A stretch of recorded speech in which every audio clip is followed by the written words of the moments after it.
Hey guys, today we're going to cover the parables of the wise and foolish builders found in Matthew 7:24 through 29. Therefore, anyone who hears these words of mine and puts them into practice is like a wise man who built his house on the rock. The rain came down, the streams rose, and the winds blew and beat against the house. Yet it did not fall, because it had its foundation on the rock. But everyone who hears these words of mine and does not put them into practice is like a foolish man who built his house on sand. The rain came down, the streams rose, and the winds blew and beat against the house, and it fell with a great crash.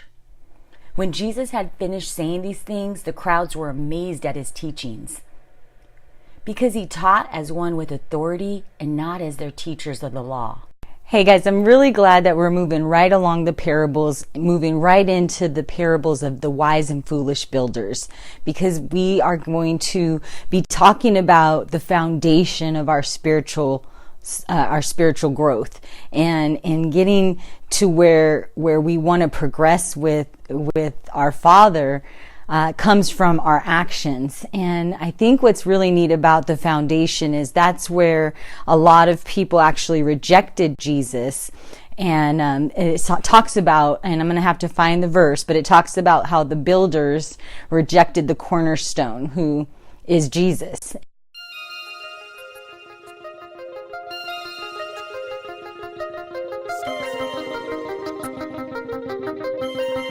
And I don't want to be one of those people who do that. And it's not only enough to know the word and to know the Bible. In fact, I can't reference scriptures just off the top of my head right away, but I got an idea of the whole content of the Bible, and I can, when I meet God one day, I can say that I have read the Bible from beginning to end. I need to do it more. I've only done it once in my lifetime.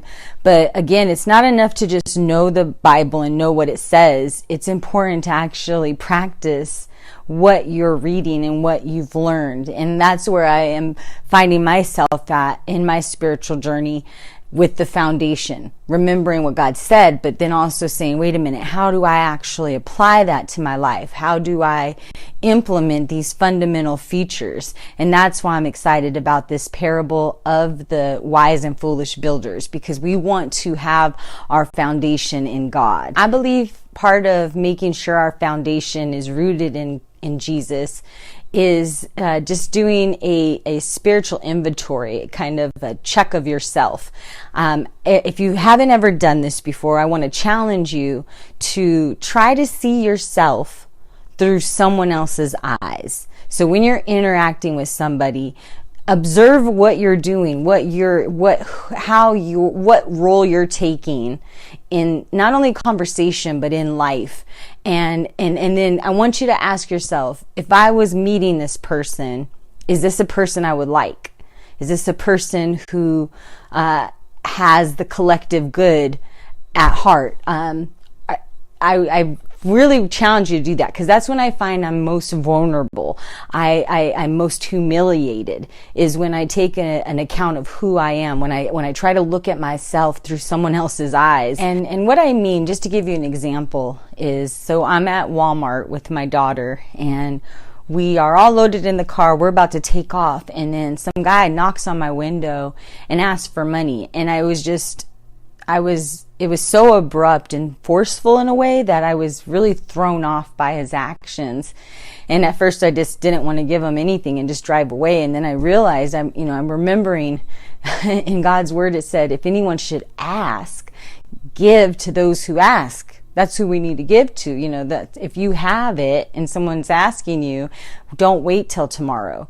And that was one of the messages that flashed through my mind as I was driving away. So I turned around and I gave him just a couple bucks. And I'm not glorifying the fact that I gave him a couple bucks. I'm actually saying to you guys, I'm embarrassed. My first reaction wasn't to do that.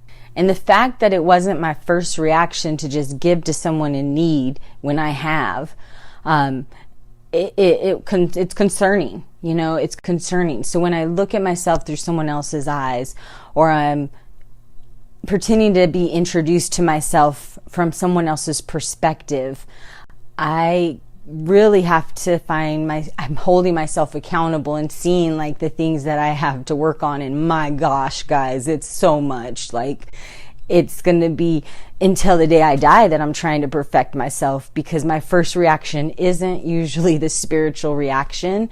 And it's the place that I really long to be. And it's a place that I'm striving towards.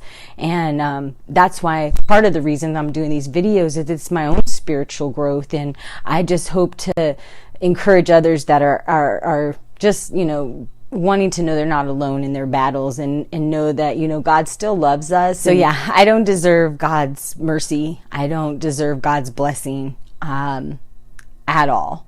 And I am so thankful that He still wants to bless me and that He still wants to call me as His own. And I don't want to take that lightly. I do want my end days. I want to finish the race strong. It's not how you start the race, but how you end it.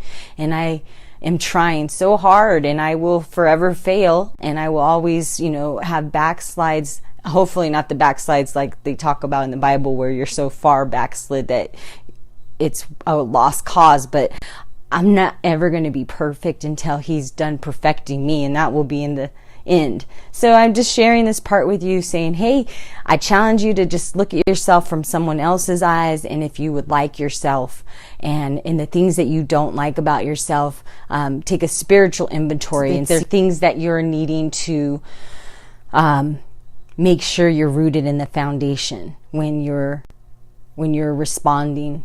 And if you're not, how can you? What can you do? At least being aware of it, I think, is a really great place to start. And that's where I'm at. I'm noticing that, hey, the guy asked me for money. I didn't like how he asked me. My initial response was to drive away, but I turned around and realized, like, that's not living in the foundation. So hopefully sharing a piece of myself with you guys is just got you thinking. Have a great day. Love y'all. Have a happy week. And this is number 2. Wish me luck. I'm going to try to keep going all year. Every Sunday, 4 o'clock, for your spirit, Arizona Mountain Standard Time. And I hope to see ya again. Please give you a for those of you who didn't understand, let me translate what I just said. Give me a big thumbs up, please.